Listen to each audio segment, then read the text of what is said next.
UNECE colleagues, should we start immediately or wait for 5 minutes for people to join? Let's start. Okay.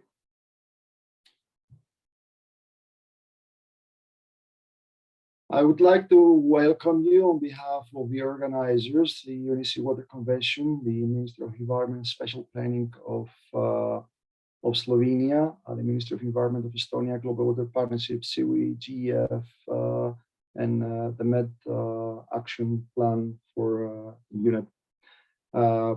Some house rules before we go into the introduction. Next slide, please. The online session is being recorded. Participants are muted by default. If you have comments or questions, please post them in the chat. And you can introduce yourself in the chat and tell us where you come from.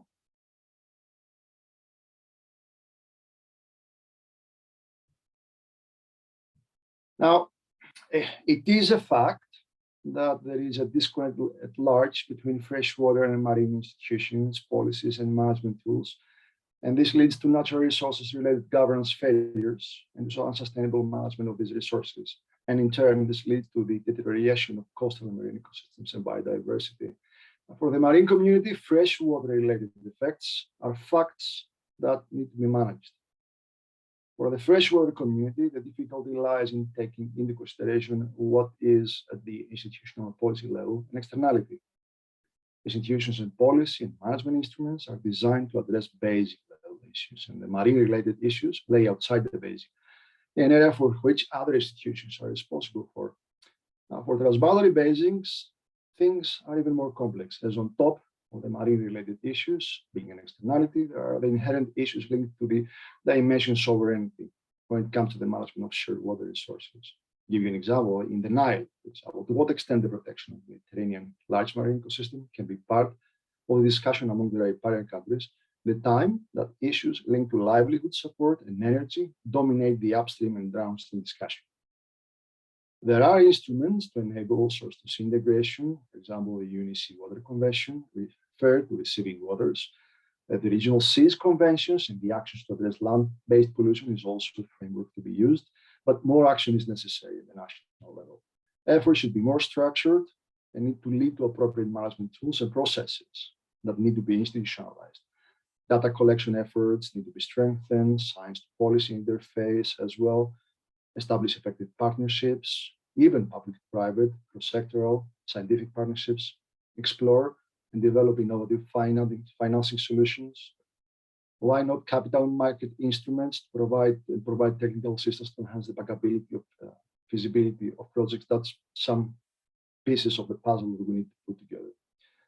The high-level symposium on UN, the high-level symposium water of the UN Ocean Conference, there in Lisbon, there was a good victory in terms of articulating the integrated characteristic of an entire water system, upstream, downstream.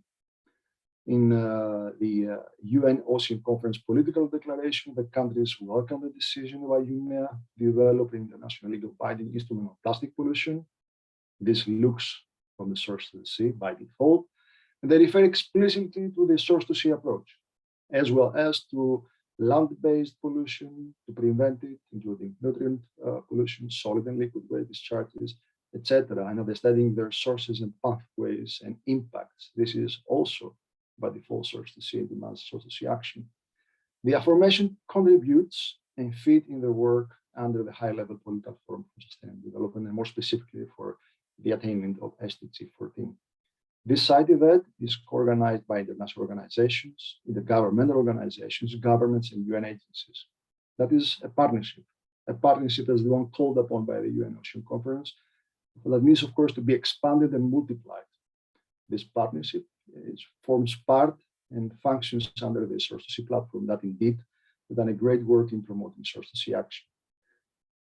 This event is a milestone in a course of actions that each one alone and collectively we will take to promote action source to sea level. And with this, I would like to introduce the first part of our event that comprises opening remarks from Mrs. Olga Algayerova, Executive Secretary of the UNECE and UN Under Secretary General, and a keynote speech from Mr. Peter Thompson, United Nations Secretary's Special Envoy for the Ocean. Mrs. Argayeva, please, the floor is yours. Thank you so much. Excellencies, ladies and gentlemen, dear colleagues. It's my great pleasure to open this side event on a source to sea during the high-level political forum. Today, SDG 14, which aims to conserve and sustainably use the oceans, seas, and marine resources, is under review at the HLPF. As highlighted by the 2022 UN Ocean Conference last week, further efforts are needed in the coming years to achieve this goal, including by leveraging interlinkages with other SDGs. So today we will reflect together on these interlinkages and in particular on how applying the source to sea approach is critical to achieve SDG 14 and to contribute at the same time to SDG 6 on clean water and sanitation and SDG 15 on life on land. Like blood flows in our veins, fresh water flows in rivers, lakes, and groundwaters in our planet. We should be aware that 60% of our rivers are shared by 2 or more countries, and they support the incomes and livelihoods of more than 3 billion people. Water follows its own path on the surface, under the ground, across borders, to ultimately reach seas and oceans across the globe. Through their meanders, rivers sustain us, connect us. However, as pollution is increasing in several regions of the world, these connectors are under threat, putting at risk the health of our oceans. Wastewater discharge without adequate treatment, together with plastics pollution, is a major threat to the freshwater and marine environment, causing ecological damage, health risks, and economic losses. Addressing these challenges requires solid, collaborative, and sustainable water management and governance. This is where SDG 6 and 14 meet.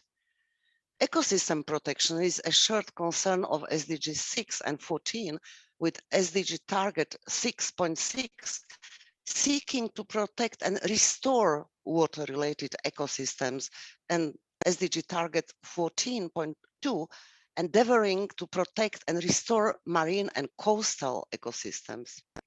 Cooperation is also a key element for both SDGs. SDG target 6.5 seeks to implement integrated water resources management at all levels, including through transboundary cooperation as appropriate. SDG target 14A looks to enhance the conservation and sustainable use of oceans and their resources by implementing the United Nations Convention on the Law of the Sea, which requires cooperation at different levels. To ensure the protection and sustainable management of freshwater and marine ecosystems, cooperation between regional seas organizations and river basin organizations and between upstream and downstream riparian countries is also crucial. The source to sea approach, which addresses the linkages between land, water, delta, estuary, coast, nearshore, and ocean ecosystems, supports a holistic natural resources management and, of course, economic development. To implement the source to sea approach, countries worldwide need technical tools and platforms to exchange good practices. In this regard, the Convention on the Protection and Use of Transboundary Watercourses and International Lakes, also called the Water Convention, serviced by the UNECE, provides a unique global legal and intergovernmental framework and a platform which could be used to bring together coastal, freshwater, and ocean communities to address these issues and at political and technical levels. The Water Convention, under which 130 countries worldwide participate, requires countries to prevent, control, and reduce transboundary impacts. These efforts can help to reduce pollution on the marine environment, in particular coastal areas from land-based sources. Indeed, the Convention's core obligation of cooperation aims at protecting the environment of transboundary waters as well as the marine environment influenced by them. In addition to these specific provisions, since 2019, the Water Convention devotes specific attention to the source-to-sea approach in its program of work. A global workshop on the topic is foreseen in December 2022. The United Nations Intergovernmental Conference on Water will be held in New York in March 2023. The event aims to bridge divides between different sectors, including the ocean community. The source-to-sea approach and transboundary water cooperation clearly needs to be discussed and advanced at this conference. As a conclusion, SDG 14 will not be achieved without meeting SDG 6. I believe that through this event today, we'll make the case for the further cooperation and synergies needed between the freshwater and ocean communities. Ladies and gentlemen, finally, I would like to thank our partners with whom we organized this event, namely Estonia, Slovenia, the Stockholm International Water Institute, the Global Water Partnership, the Global Environment Facility, and its IW Learn platform and the UNEP Mediterranean Action Plan. I wish you a fruitful side event. Thank you.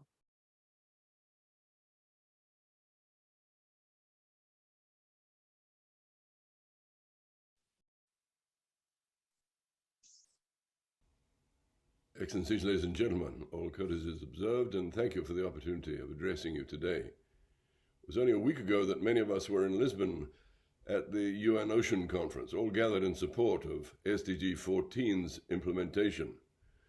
With many thousands of attendees engaged, with workable solutions presented for most of the ocean's problems, and with billions of dollars committed in support and a robust political declaration adopted, we can at the very least be satisfied that the Lisbon Conference continued the positive wave of ocean action that has been sweeping through 2022. The wave arose at the beginning of the year in Nairobi, when member states agreed at UNEP to commence negotiations for an internationally binding treaty to control plastic pollution. It swept from there to Bonn, where the efforts of years were rewarded in the inaugural ocean and climate change dialogues, with the ocean henceforth assuming its rightful place in UNFCCC deliberations to overcome the climate crisis by strengthening national ocean climate action under the Paris Agreement. From there, the wave of positivity ran through to Geneva. There, the WTO Ministerial Council, after 20 years of negotiations on the subject, agreed to end harmful fisheries subsidies. What a victory that was for the application of logic in the sustainable use of the ocean's resources. And so on to Lisbon, where, as I've said, we're added to the velocity and the momentum of the wave that must run through the remainder of this year. From Lisbon, it must cross the Atlantic to New York next month, and the much hoped for conclusion of a robust operable high seas treaty at the United Nations. For the ocean's health, let it be so. The wave will sweep on thence to Sharm el-Sheikh in Egypt in November for UNFCCC's COP27, where it's expected the promised adaptation funds will be produced to enable developing countries to do the necessary to meet the challenges ahead. Be it offshore energy, the greening of shipping, or the development of innovative nutritious forms of aquatic foods, the sustainable blue economy represents the future of human resilience. All it needs is investment, and Sharm el-Sheikh holds the key. The wave will finish its 2022 surge in December in Montreal at the Convention on Biological Diversity's COP15, and the adoption of a target now supported by over 100 countries for protection of 30% of the planet by 2030. We must ride this great blue wave for a healthy ocean and a healthy planet. We must maintain its momentum through until 2025 and the third UN Ocean Conference. We must ensure that when it subsides in the years ahead, that we will have done all that was required of us in order to restore the ocean's health. Excellencies, ladies and gentlemen, Chief amongst those tasks will be the fulfillment of SDG 14.1 to prevent marine pollution and SDG 14.2 to sustainably manage and protect coastal ecosystems. The importance of effective freshwater management and protection for achieving those SDG 14 targets cannot be overstated. In short, the targets will not be achieved without universal adoption of the source-to-sea ethos. It will have to be comprehensively implemented through local and national policies and laws, hand in hand with investment in the infrastructure and practices to get the job done. I'm advised that this HLPF Side event aims to increase the understanding of the interlinkages between marine, terrestrial, and freshwater ecosystems and to showcase best practices. I'm told it will propose practical steps for achieving effective source-to-sea management and will demonstrate that transboundary cooperation is critical to source-to-sea management. These are very laudable aims. They're in fact at the heart of the matter, and I regret my inbound travel schedule to New York doesn't allow me to be present to hear the presentations, and I hope a summary of outcomes will be available. Excellencies, ladies and gentlemen, these are not ordinary times. Based upon the findings and reports of the best of our Earth scientists and meteorologists, the Secretary-General of the United Nations, Antonio Guterres, has declared a red alert for humanity. We are on track to a destination of 3 degrees global warming within the lives of our grandchildren. That is a world of fire, famine, ferocious storms, and plague.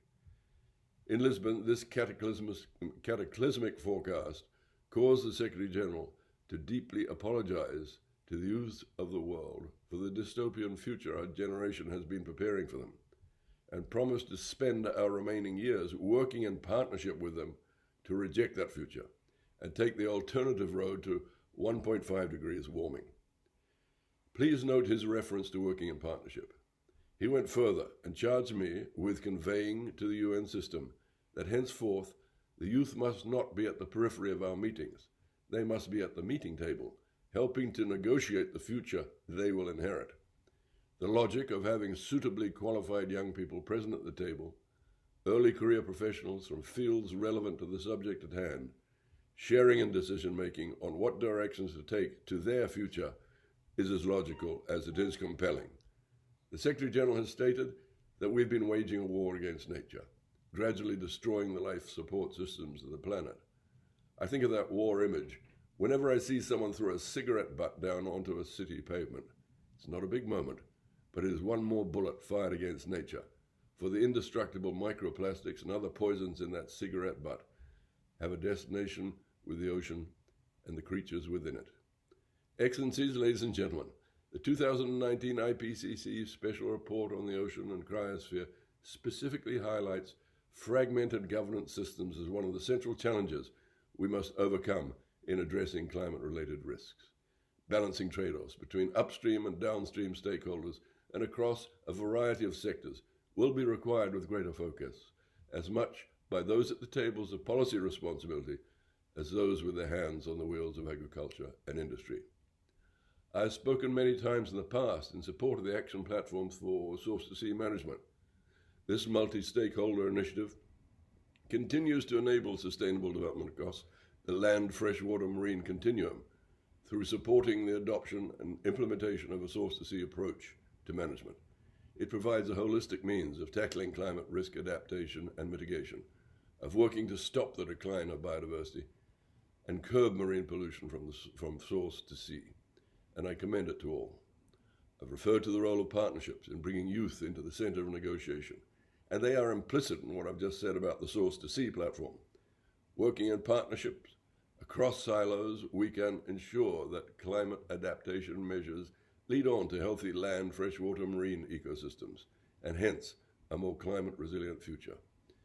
Indeed, it was this line of thinking that led to the Water Symposium special event held at the UN Ocean Conference in Lisbon last week.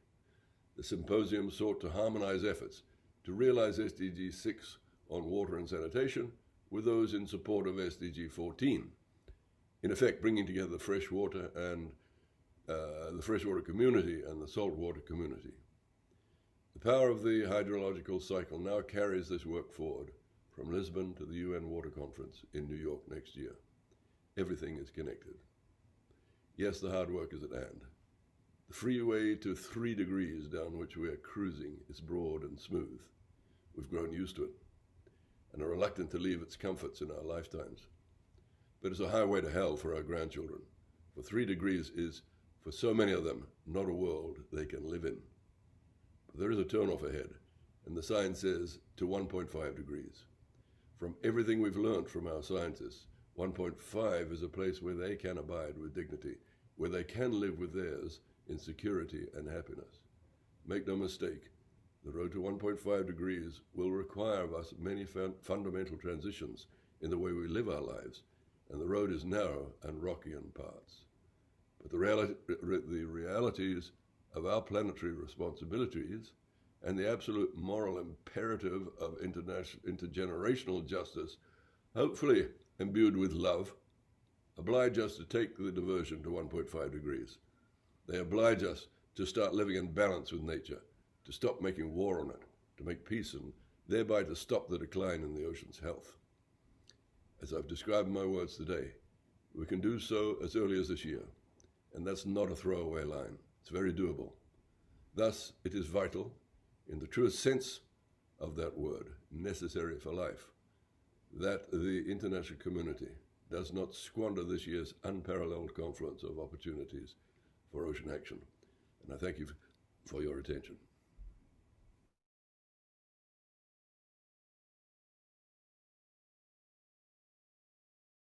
Indeed, intersectoral action is absolutely necessary to increase resilience against climate change, and source-to-sea action is absolutely necessary and timely when it comes to action of attaining the SDG 14 Mrs. Undersecretary General. Thank you for bringing up the connections between SDG 6 and SDG 14, and indeed, the UNECE Water Convention has a significant role to play, providing a political framework for action. And with this, I will give the floor to Mrs. Ruth Matthews for the second part of this event.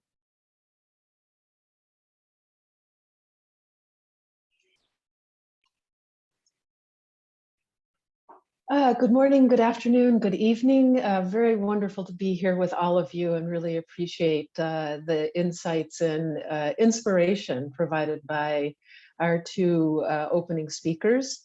My name is Ruth Matthews. I'm a senior manager at Stockholm International Water Institute and also the coordinator for the action platform for source-to-sea management that was mentioned by Mr. Thompson in his speech. We are really privileged today to have quite an array of speakers who will provide some examples of what it means to do source-to-sea approach, source-to-sea management. And I'm really looking forward to these presentations. And maybe just to help us orient a little bit to what we're talking about is the source-to-sea approach came about from the recognition that land-based activities are really having a massive impact on the ocean, and that if we were going to have ocean health, that we would really need to engage both the upstream communities in terms of on land and along the water, out into the ocean. And so the Action Platform for Source-to-Sea Management is an opportunity to bring together organizations who are committed to this holistic approach, breaking down the silos, bringing people together, establishing coordination between different sectors, and most importantly, especially under the consideration of the Water Convention, building that cooperation across the entire continuum from land, freshwater, to the coastal and marine environments.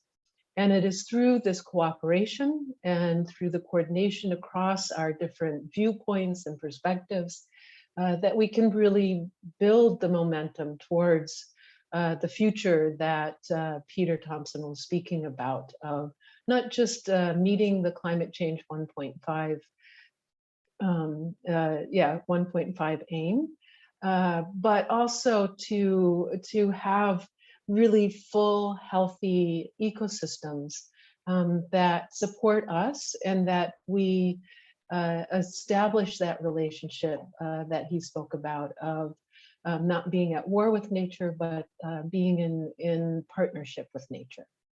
So with that, I would like to take us first to the Narva River in the Baltic Sea Basin and introduce two presenters. One is Mr. Harry Leave. He is the Special Envoy for Transboundary Waters in the Ministry of Environment and Chair of the Water Convention from Estonia. And Mr. Rene Reisner, Head of the Marine Environment Department and also in the Ministry of Environment in Estonia. So over to you, Harry and Rene.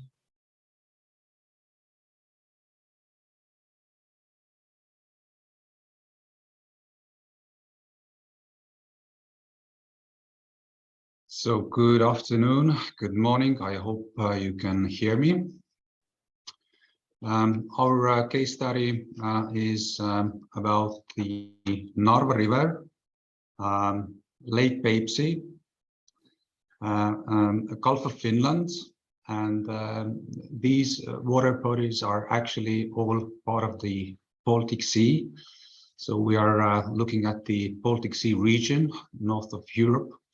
And when we talk about Narva River and Lake Peipsi, then I think what is important here is to mention that the lake that is eventually discharging to the sea is one of the biggest ones in Europe, and definitely the largest transboundary lake. And we do manage the lake together with our Russian counterparts, but it is important to know that the basin area of Narva River and Lake Peipsi is also to some extent it extends to Belarus and Latvia as well.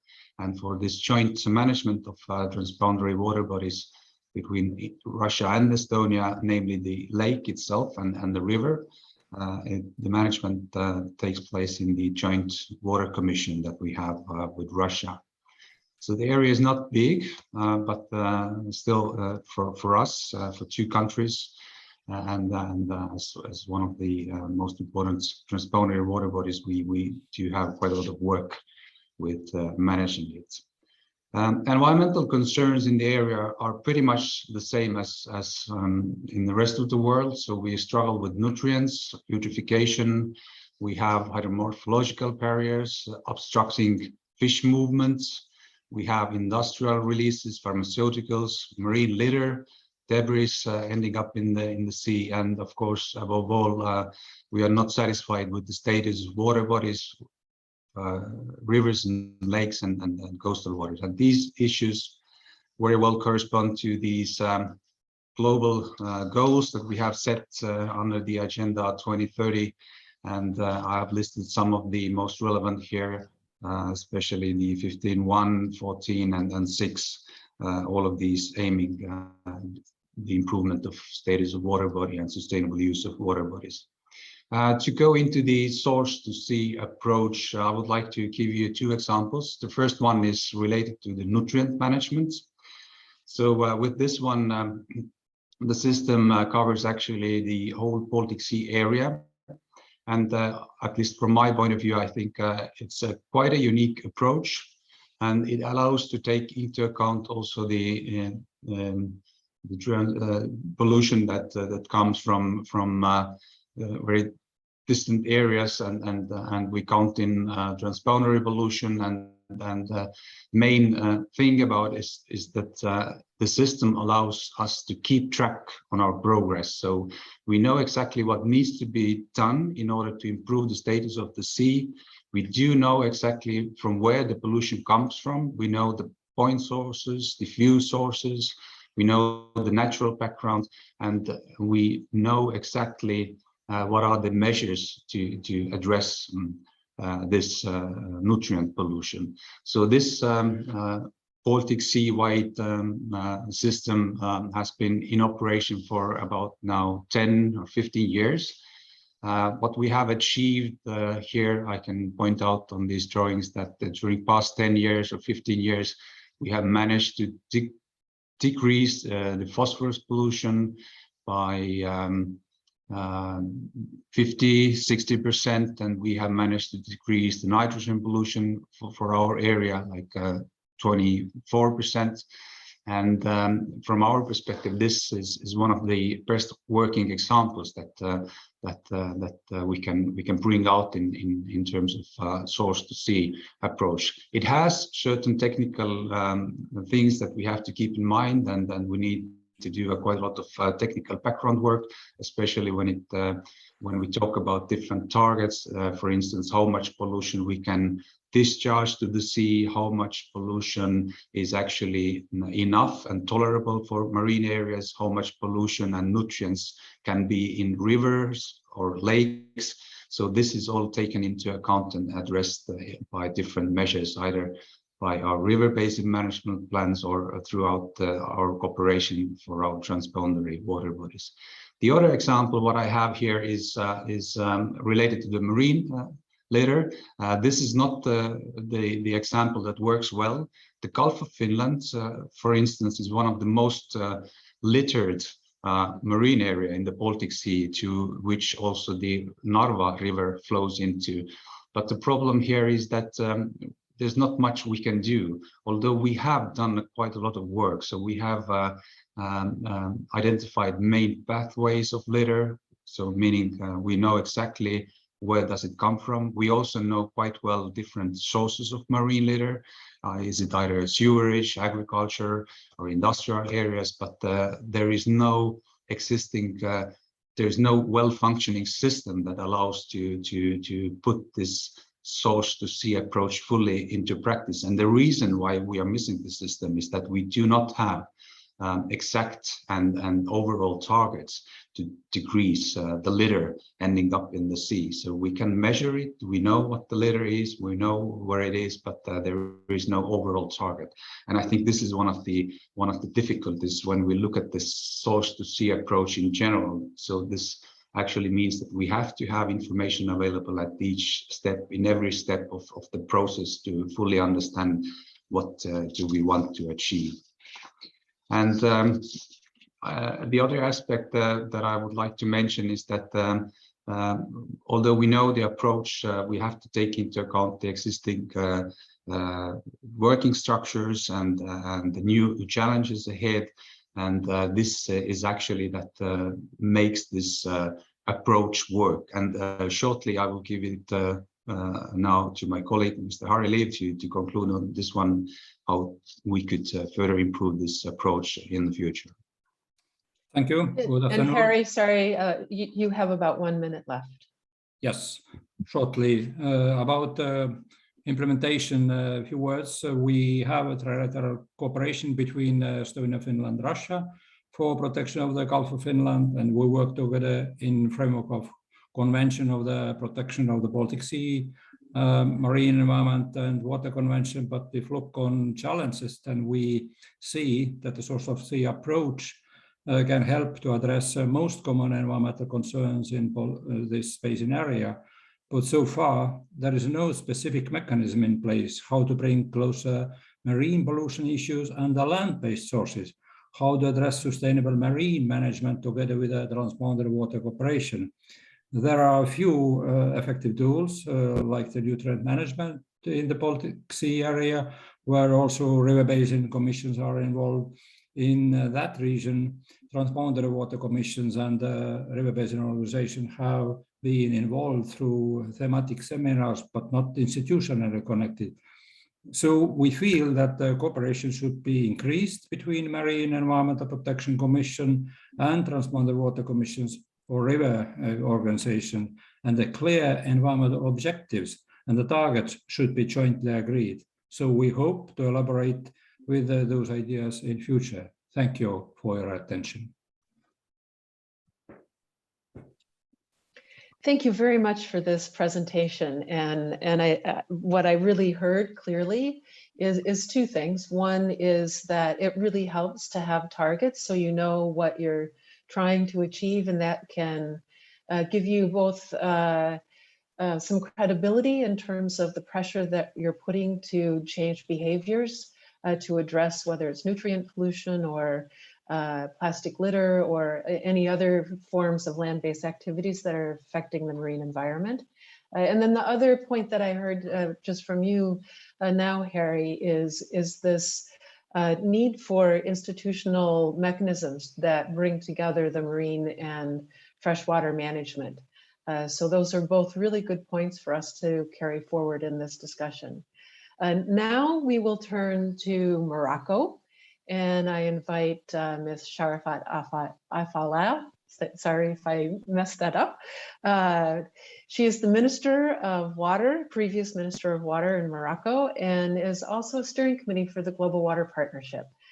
So we look forward to your presentation. Thank you. Are you hearing me? Yes. Yeah. Fine. Good morning, everyone. I'm pleased to be part of this side event to present the Mediterranean study case regarding the snow source to sea approach. First of all, let's have an overview about the specificities of the Mediterranean basin. It's characterized by high salinity. It could reach 40 per mil in terms of salinities, and it is much deeper than other basin, of course. And there is spatial differences in terms of rainfall. We can find in the same countries few rain and a lot of rain in each part of the sea. For example, Greece, Morocco, and Tunisia, we can find very differences in terms of rainfall. And of course, the Mediterranean basin is considered at the hot spot of the climate change. All the extreme events are there. We have to deal with flood, with the drought, with the sea rise level, and this is the most important challenge that we have to deal in the Mediterranean basin. And of course, the investment in dam storage impact a lot of too much the equilibrium and the stability of the ecosystem. Regarding that impact the sediment fluxes, we have a lot of dam storage at the both and the north part of the Mediterranean and the south part as well.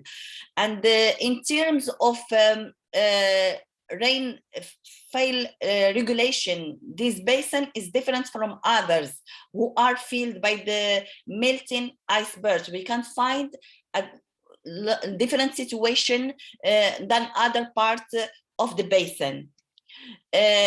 Of course, the socio-economic development impact very much the equilibrium and the ecosystem in the Mediterranean. This is considered the first touristic destination in the world, and the third of population are living in the coastal area, which impact a lot of the ecosystem and the equilibrium of ecosystem. 30% of the countries are living under the water scarcity, especially in the south part and the east part of the Mediterranean, with almost 220 million people are suffering from the water scarcity. And in terms of agriculture, as very activity agriculture in the Mediterranean, we are using a lot of fertilizing, which depass and above of the world average, which impact the quality of groundwater as well as the surface water. And of course, all the bodies, they are not reaching the gold environmental status. In terms of pollution, we can find all kinds of pollution in the Mediterranean basin. From source to sea perspective approach, we have heavy metal, hydrocarbon, nutrient, organic, and a lot of emerging contaminants. But the most important and challenge source of the pollution remain the plastic. All 50% of the marine litter originated from plastic, and this is the most deal on the most challenge in the Mediterranean basin. Of course, the increase in investment in desalination plants in the south and the north part of the Mediterranean impact a lot of the ecosystem and damage the coastal area as well. We have to deal with the facing climate change, facing water scarcity, and protecting the coastal area and protecting the marine ecosystem regarding this issue. This is just a picture that resume and summarize the main rivers that discharge in the Mediterranean basin. So what that means from source to sea level approach in the governance. We are all agree that healthy river and healthy coastal marine, they are extremely connected, and we have to bring together all the communities and talk to each other. As a former minister, I'm really, to be honest and to be frank, I have passed 5 years managing the water sector. We had never talked to the marine community because the policies, they are not connected from the institutional level to policy to regulatory and legislative level. We should to bring all the decision makers together and talk to each other. And this is what the main challenge in the Mediterranean basin.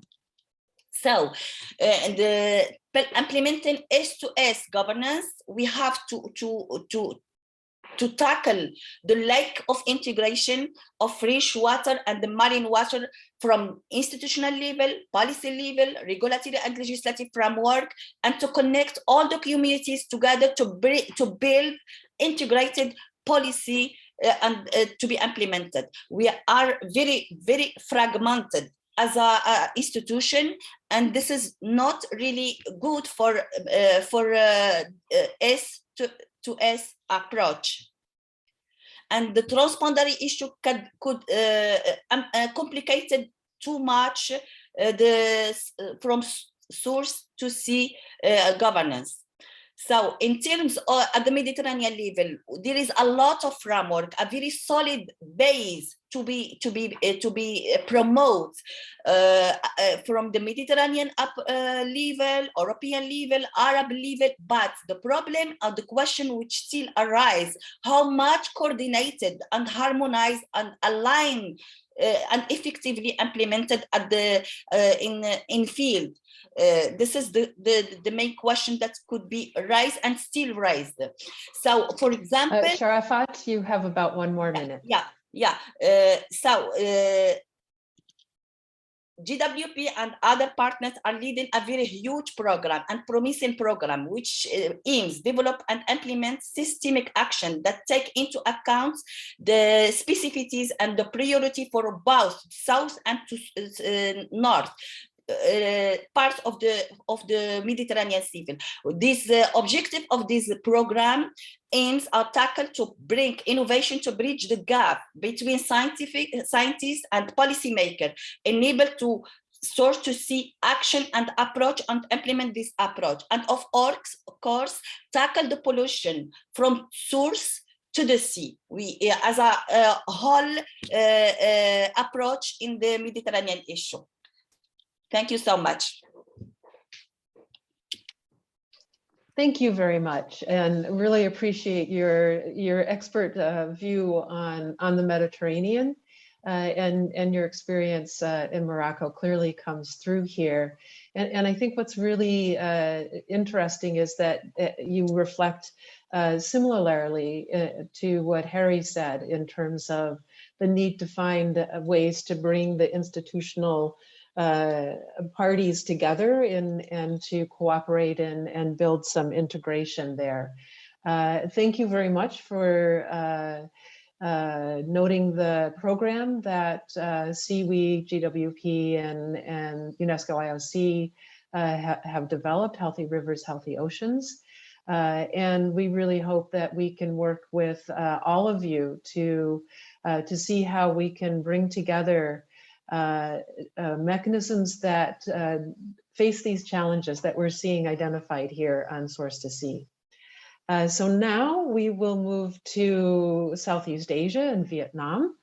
And I invite Ms. Thuong Nguyen from the Ministry of Natural Resources and Environment in Vietnam to tell us a bit of how Source to Sea is being looked at in Vietnam, and especially in the Mekong River. Over to you. Hello. Can you hear me? Yes, we hear you. Okay, wonderful. Thanks a lot. So thank you very much for having me here. My name is Thuy Ans. I'm from the Department of Water Resources Management, the Ministry of Natural Resources and Environment in Vietnam. So today I will briefly present about the water crisis and challenges in water governance in Vietnam and provide some highlights of the two cases study of a source to sea approach in Vietnam. So Vietnam is located in the southeastern part of Asia with the populations over 86 million, and we are the 13th most populous country in the world. However, with almost 2/3 of its people live along the country's three main river basins. However, due to the lack of physical infrastructure and financial capacity, and there is a very low utilization of the supply along with uneven distribution of rainfall, resulting in water shortage and water pollution throughout the country. And with the rapid economic development in Vietnam, so river water quality has been affected along with an increased concentrations of various toxics in the water. The surface water in the rivers is locally polluted by organic pollutants such as oil, waste, and solids. It really has an direct and intermediate impact on downstream environments and the oceans. And this is a huge threat to the marine and coastal environments. Vietnam has a really long coastal line with 3,200 kilometers in length. So in order to protect the ocean environments, we really need to work on managing water from source until it reaches the sea in order to achieve the sustainable development goals. We have like a lot of challenges, but I can mention some of the challenges here, which is transboundary water dependencies, enhancing the cooperation between the upstream and downstream countries, especially in the Mekong regions, is still like very challenging. And then next is uneven distributed in space and time of precipitation and water, causing water scarcity and causing water pollutions. And the low efficiency of water exploitation and use, escalating the water demand and low access to clean, safe water. It causes degrading the, and also the degrading water quality. Also, one of the very big challenge is the increasing impact of climate change and water-related risk. Other problem is however, like we have like lacking of long-term solution to tackle with water-related issues and lacking of integrated water resources management and the legal framework for managing the water still have a lot of overlappings and uneven enforcement between upstream provinces and downstream provinces and different area in the country. Also, the underinvestment in water resources management and environmental protection activities. Also, we still have problem with public awareness, in which we need to enhance. And this is like the case study I would like to highlight. I just want to give some highlight in the two case studies in Vietnam. We need to manage the water in a holistic manner. So the source to sea concept looks at water resources management as a comprehensive network, linking land, water, delta, estuary, coast, nearshore, and ocean ecosystem holistically. And this is what we are looking for. And in Vietnam, we have two pilots project with this approach. The first one is in the Vu Gia Thu Bon River Basin. And this project carried out a study to understand the main source on land of plastic pollution that is reaching the rivers and eventually the coast. So, and the project conduct an assessment of the stakeholders in the basin and their roles in relation to plastic pollution, and create a shared understanding of the issues of plastic pollution in the Vuja-Tubon River Basin and find solution that can be adopted. The pilot outcome demonstrates the needs for source-to-sea management. Plastic leakage will not be prevented without the cooperation between upstream and downstream stakeholders, and success relies on strengthening the coordinations across different government agencies, private sectors, and individuals residing or visiting the area. And the second pilot is built on the previous project of the Vuja-Tubon River Basin and focus on the Hoi An city. This is an ancient town, and it was a major trading port before, and now it's very famous for tourism. The target of the project is to help the city officials to improve understanding of source-to-sea nature of plastic pollution and how it can be addressed by Hoi An. And it's still an ongoing project, and there is a significant concern from local stakeholders about plastic issues and a desire to learn more about source-to-sea management and to implement. Actually, our ministry at the central level does not really get involved directly in the project. So the information I just present here is info I was shared by the colleges from SIWI. So my apologize that I'm not be able to give you more insight and lesson learned about it. But with the water resources management perspective of the Ministry of Natural Resources and Environment in Vietnam, I appreciate the research result. And managing the water resources need to be done with a holistic manner in order to achieve the SDGs. And I hope that the experience and lesson learned from the 2 case study in Vietnam and other case study from other countries can be applied to other regions in Vietnam. And we can have more discussion to see if we can have more pilots or develop a program to leverage the outcome of the source-to-sea approach. And in this phase, I suggest that we should ask for more engagement of other stakeholders, especially policy partners and policy makers. And we can target to improve the legal institutions. And this is really the foundation for long-lasting impact. And thank you very much. And I'm looking forward to working and learning more from you. Thank you. Thank you so much, Thuy-Anh. Really, really great to have you present on these projects. I guess I can be a little bit transparent here. I was actually the lead on these 2 projects that were conducted by SIWI with support from IUCN in Vietnam. And one of the learnings that we got there, which is really interesting, is so Hoi An, being a very important tourism city, is trying to do its best in managing solid waste and addressing the plastic pollution problem.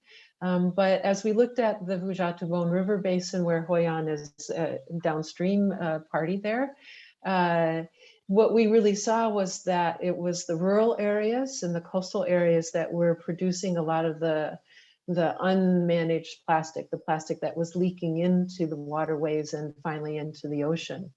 And then when we started working with Hoi An, the challenge we had was their jurisdiction is just their municipality. And so how do you build those bridges? And I think this is something that maybe we can discuss further, Thuy-Anh, is, you know, how do you build those bridges between the rural areas and the municipalities so that there is more of a regional approach to addressing source-to-sea challenges like plastic and marine litter.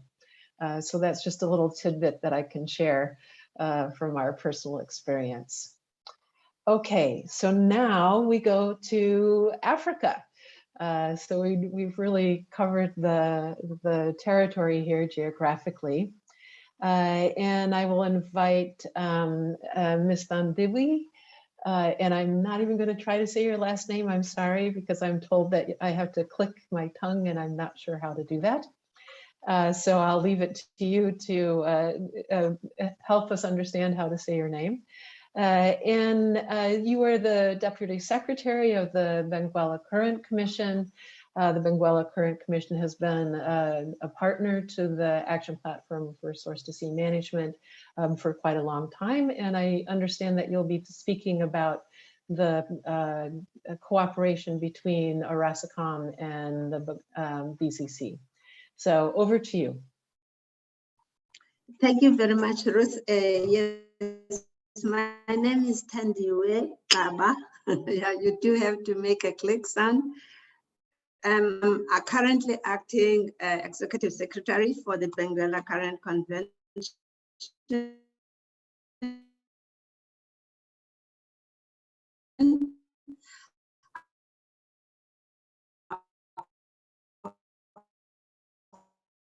This is a based in Swakopmund here in Namibia, and that is respond to get here, and a lot of other challenges. So I'm just going to talk to the experiences. Yes. Yeah, I'm sorry to interrupt you, but you're breaking up a lot. I wonder if maybe you don't have enough bandwidth for your video, or how we should do this. I suspect that because I have my video on, my camera. Yeah, on, so maybe you could one of the rest.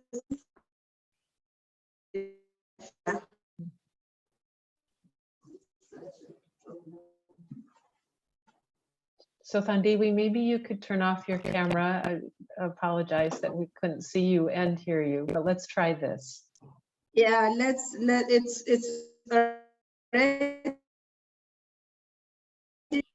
I'm trying to supplement with my, see if I can use my phone to strengthen my neck. How is it now? Can you hear me constantly now? It's still breaking up a little bit, but it's getting better.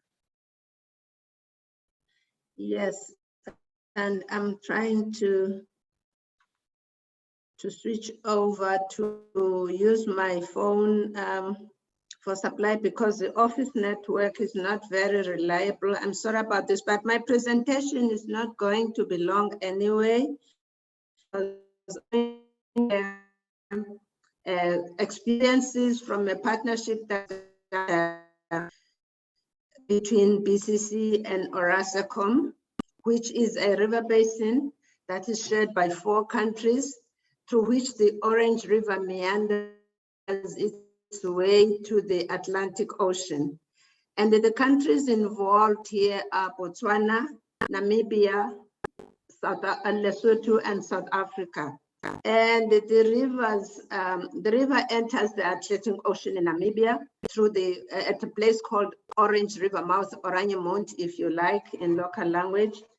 And this also happens to be where the BCC Secretariat is located. We're based here. What happened is there was a relationship. I joined the BCC 5 years ago, and there was a relationship already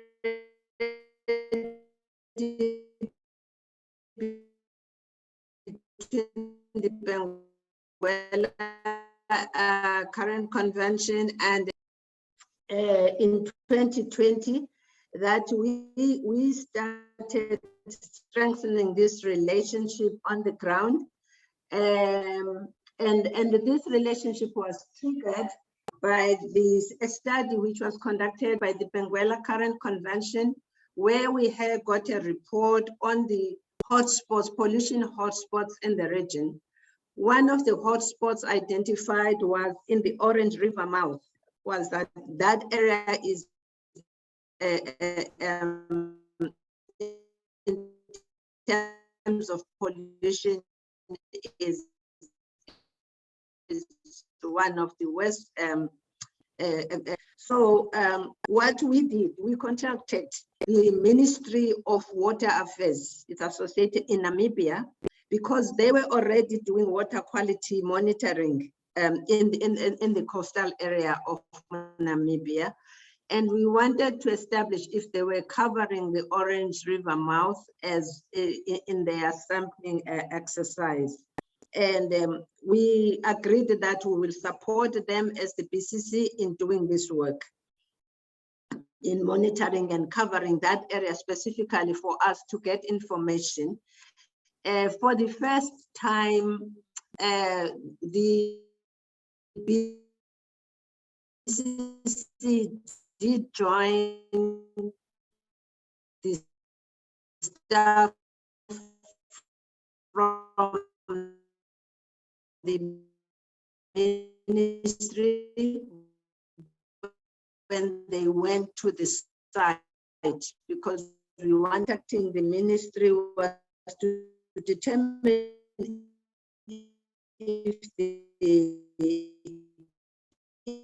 if there's any change or improvement in the quality of water at the estuary or the ocean through the estuary. And then this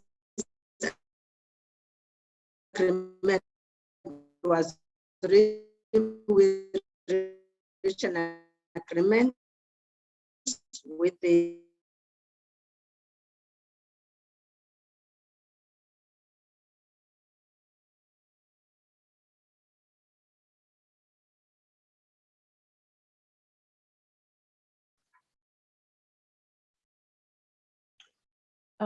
James, have we lost her entirely?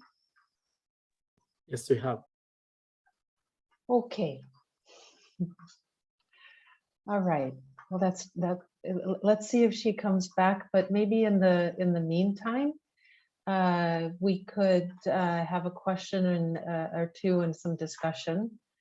One of the things that I'm noting is that all of you are pointing out is that at the institutional level, there is not the mechanisms, or maybe not even the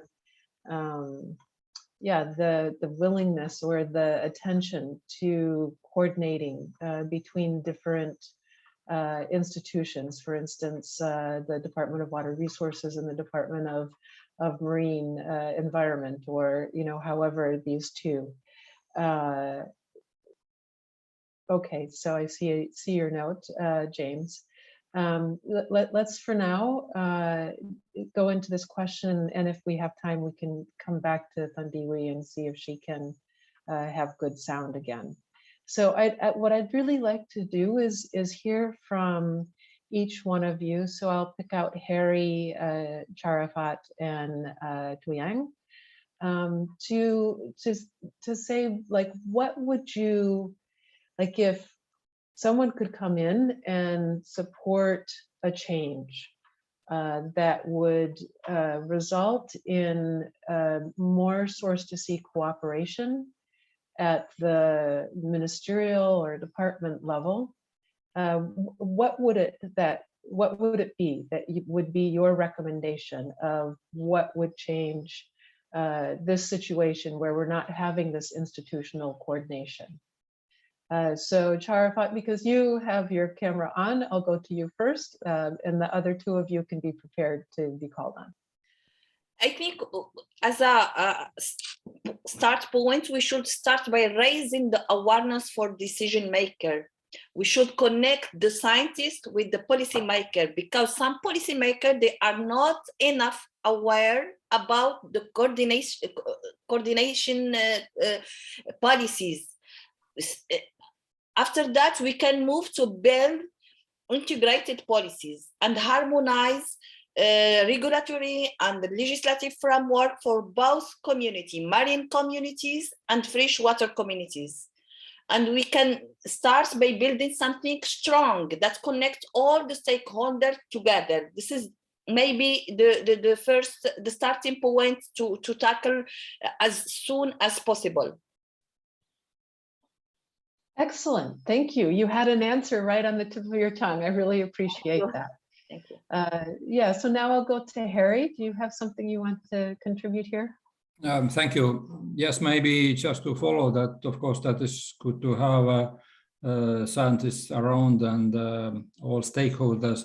But at the same time, we started such an activity practically in frame of HELCOM already quite many years ago. That is a convention, as I mentioned, when we studied transboundary river basins and invited those commissions for relevant seminars. But what I wanted to say during my presentation, and I hope that Rene can help me here to add more concretely, that is that so far we are speaking only on certain forums, but there is not well coordinated practical actions as measures, because we may have already good river basin management plans on inland water, and parallel to that we may even have measures for protect and use marine environment, but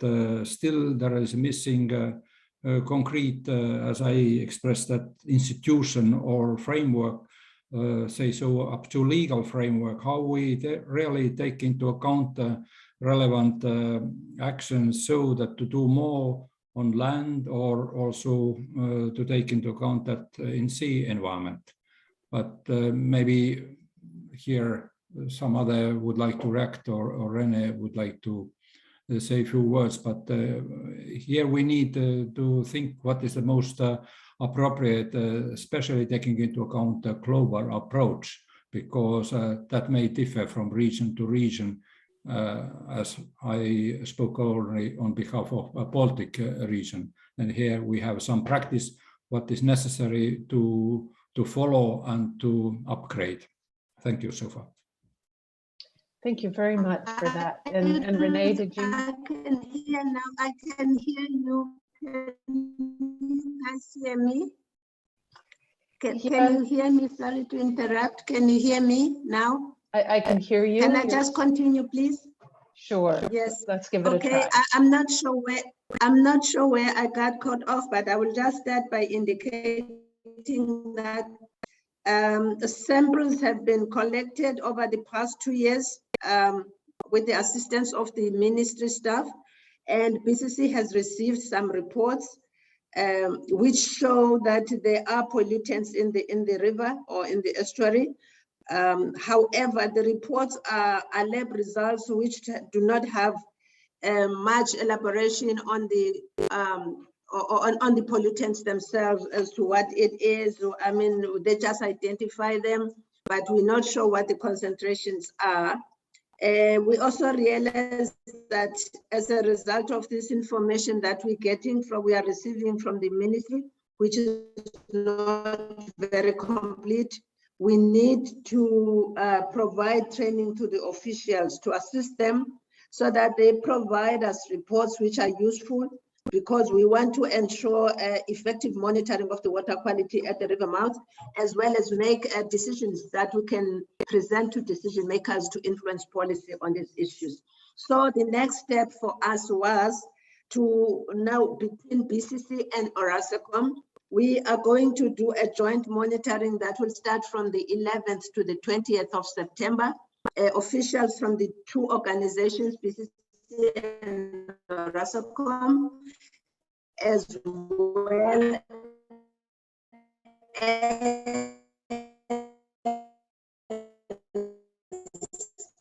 the government of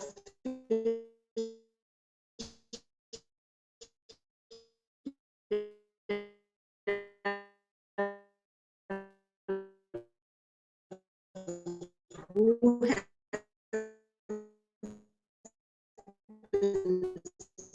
sampling taking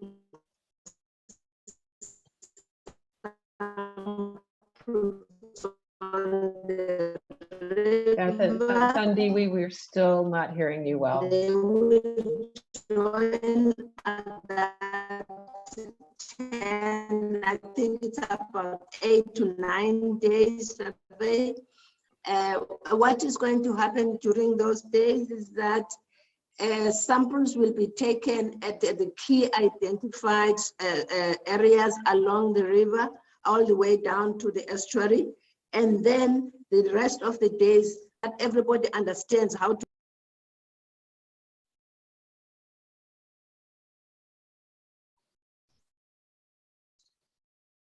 Okay, it seems we may have lost Thandiwe again, and yeah, the sound is very difficult with her. So maybe we could yeah, jump over to Tuyang and see if you have any ideas on the question that I was asking in terms of how to stimulate this coordination that we're saying that is needed to strengthen between the marine and freshwater yeah, communities and at the ministerial level, departments, etc. Can you jump in here, Tuyang, with any thoughts on that?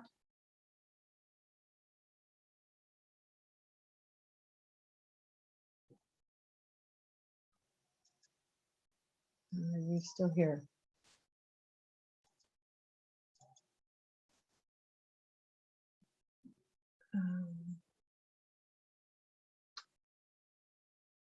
Yes, okay, so I'm not seeing Tuyang or hearing her. So I do see that there is a hand up. Do you have a question that you would like to ask Deval? And I don't know if I control the mic or if James does. Yes, I have already written the question in chat box.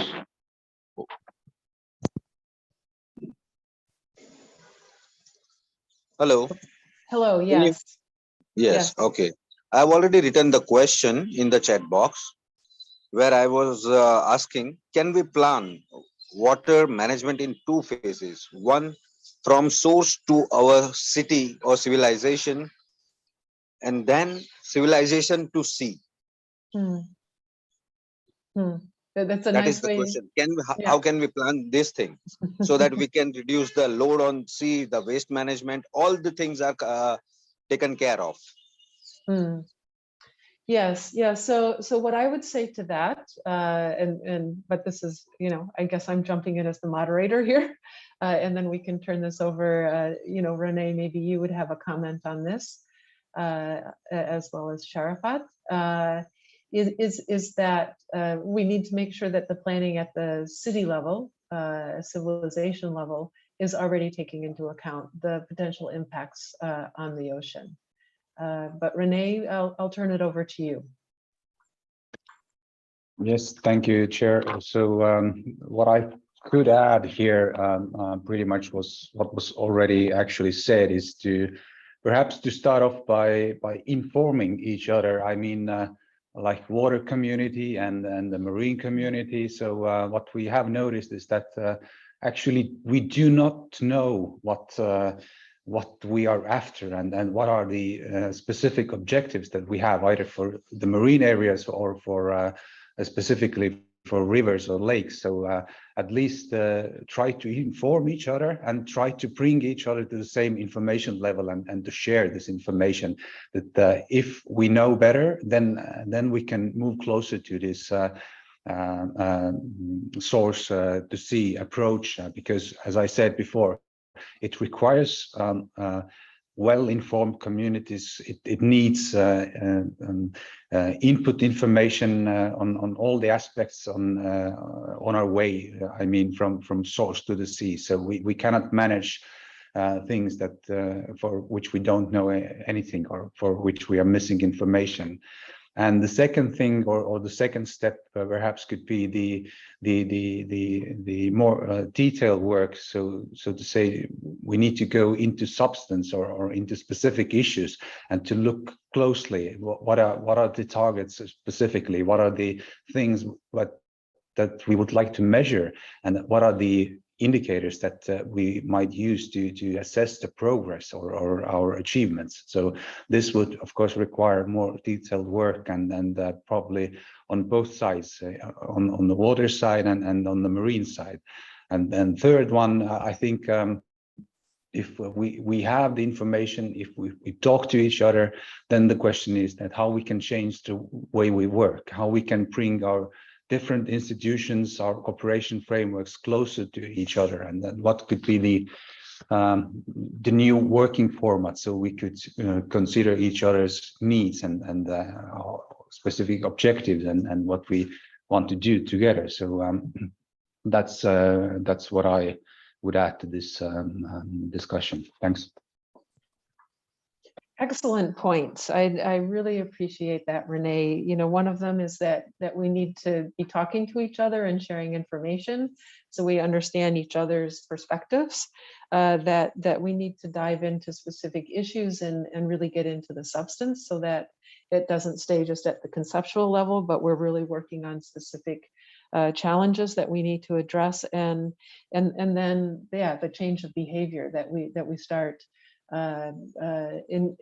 incorporating each other's perspectives in our daily work in a different way.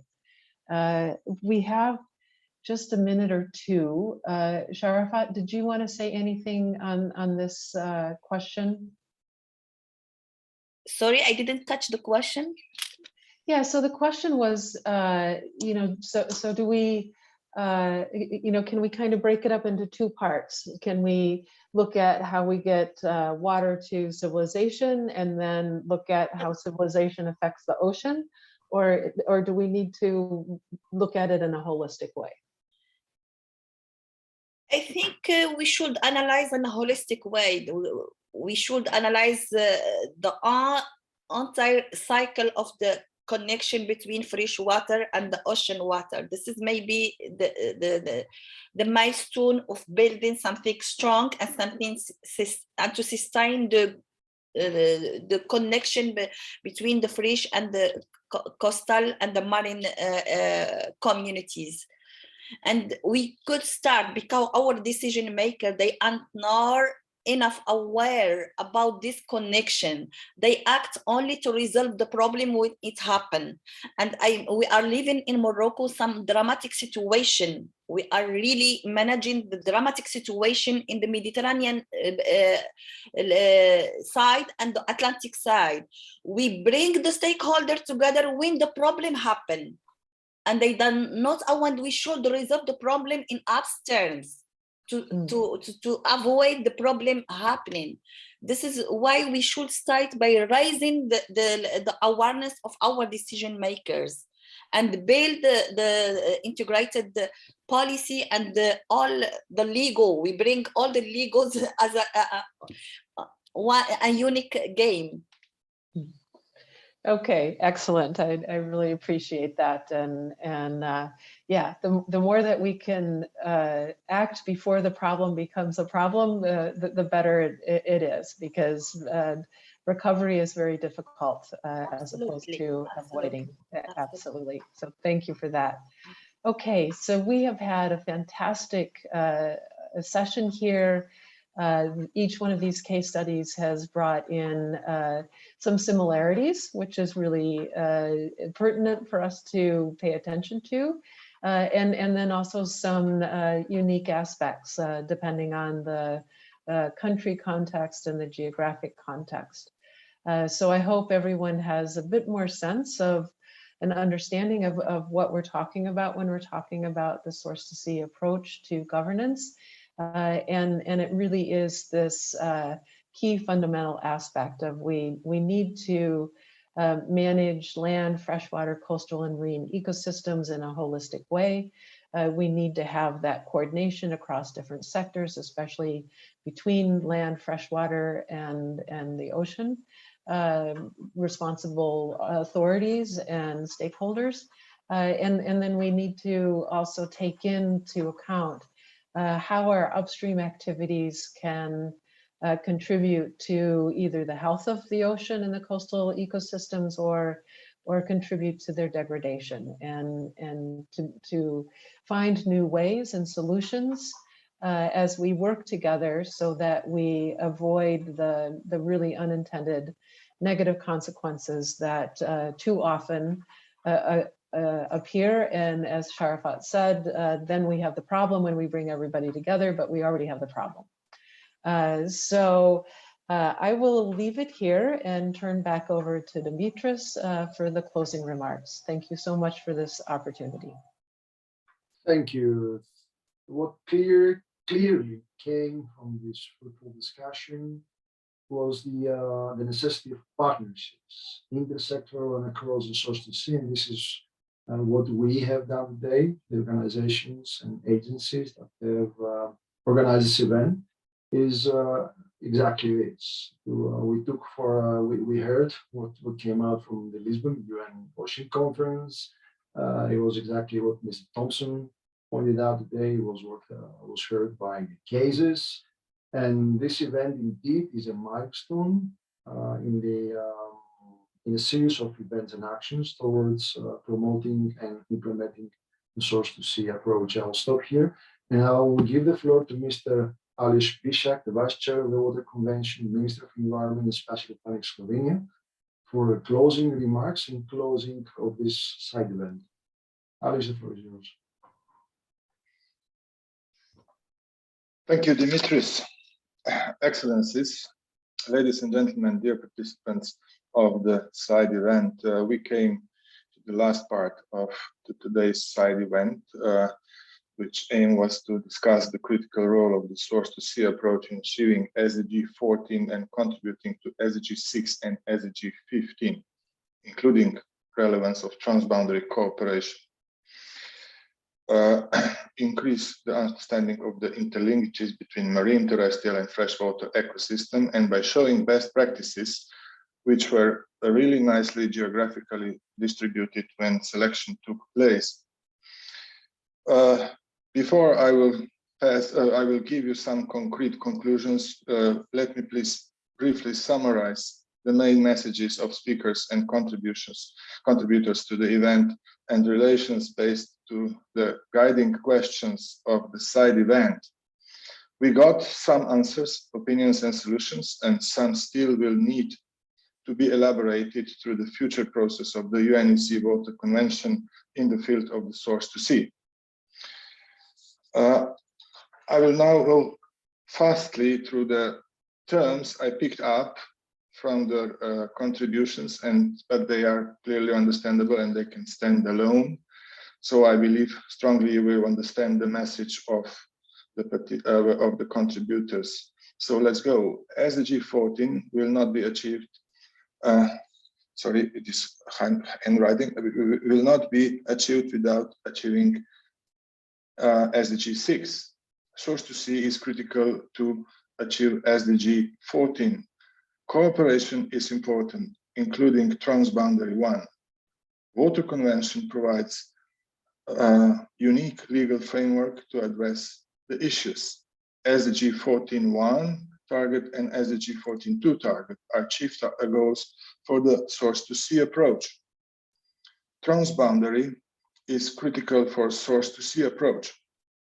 Stakeholder involvement and work together with youth is necessary. We need suitably qualified youth people in order to conclude them into the process.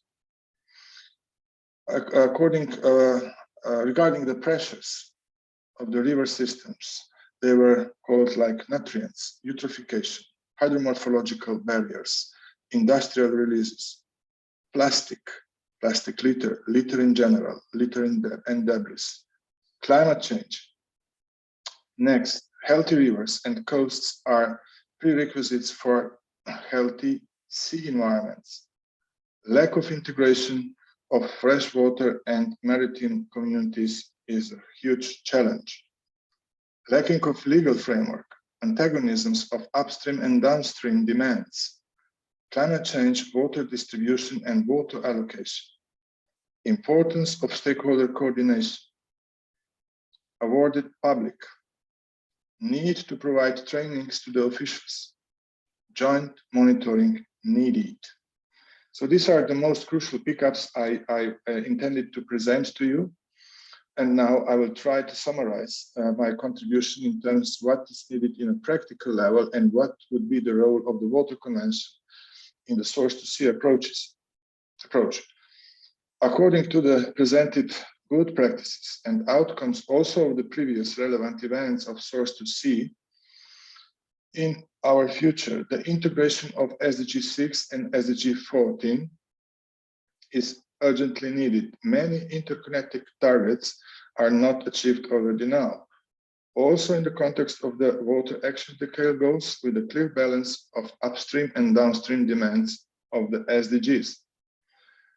We need to ensure transboundary, holistic, collaborative, and integrative approaches of until now more or less isolated and self-standing entities of freshwater and oceans, with only limited coordination among communities. More transboundary integration and application of freshwater and sea-related administrative institutions, policies, governance systems, and management approaches, also in the context of climate change. More collaboration of river basin organizations and marine and ocean organizations is needed in the future. More transboundary collaboration and source-to-sea approach, both on reduction of pollution from point and dispersed sources and restoration of hydromorphological processes, especially in coastal urban environments, as well as on specific problems like plastic pollutions, is needed. Rivers are big contributors to the plastic in oceans, and this is a fact we have to take into account. Develop and apply complex stakeholders' involvement and mobilization with special emphasis on youth involvement. Application of circular economy into water environment, here especially reuse of treated wastewater and desalinization. Capacity building will be most probably needed, as we heard also from one of the comments of the participants. So Water Convention could contribute to the integration of the SDG 6 and 14 and to the development of a comprehensive source-to-sea approach in transboundary context through its knowledge, mechanisms, experiences on international, regional and sub-regional levels, and also national levels, also by utilization of its broad partnership with other institutions. Its experiences in promoting and strengthening cross-sectoral coordination here in source-to-sea aspect will also be crucial. The Convention provides unique legal framework to address transboundary issues, also in the context of the source-to-sea approach. Therefore, we shall now go slightly through the important future events in the field of source-to-sea. And I would like to inform you about the UNECE Water Convention event, Global Workshop on Source-to-Sea and River Basin Management Planning, which will take place in a hybrid format in Geneva from 14 to 16 December this year. The Global Workshop will be organized in partnership of the UNECE Secretariat, lead countries Estonia and Slovenia, Stockholm International Water Institute, Global Water Partnership, IW Learn, UNEP MEP, and Global Environment Facility. Based also on the outcomes of this side event and other important international events, it will go much further into topic. For example, to the governance and management issues of the source-to-sea approach and to strengthening the source-to-sea interconnections in transboundary water cooperation within the framework of the Water Convention. Call and concept note are expected in early September, program in October. We consider the UNECE Global Workshop as one of a series of important international water events which will contribute to the comprehensive content of the second UN Water Conference 2023 in New York. Therefore, we kindly invite you already now to dedicate your time in December and join us also to the UNECE Global Workshop on Source to Sea and River Basin Management Planning. You will be informed about the preparatory process and documents through the website of the UNECE Water Convention. Please follow them. Moreover, based on our experiences in our participation in the series of the event leading to the UN Water Conference 2023, here to mention only the UN Oceans Conference in Lisbon and the second high-level conference on water in Dushanbe, we call upon you and the institutions you are involved in to support the clear need of transboundary water cooperation and source-to-sea approach to be discussed at the UN Water Conference next year. At the end, on behalf of the organizers of the SIDE event, I would like to thank you all participants. We were up to 57 altogether for being with us, to the high-level guests, and to the speakers and other contributors to the event, to facilitators, and to the service for technical support of the event. With this, the SIDE event is finished. We wish you all a nice summer. Goodbye and good luck.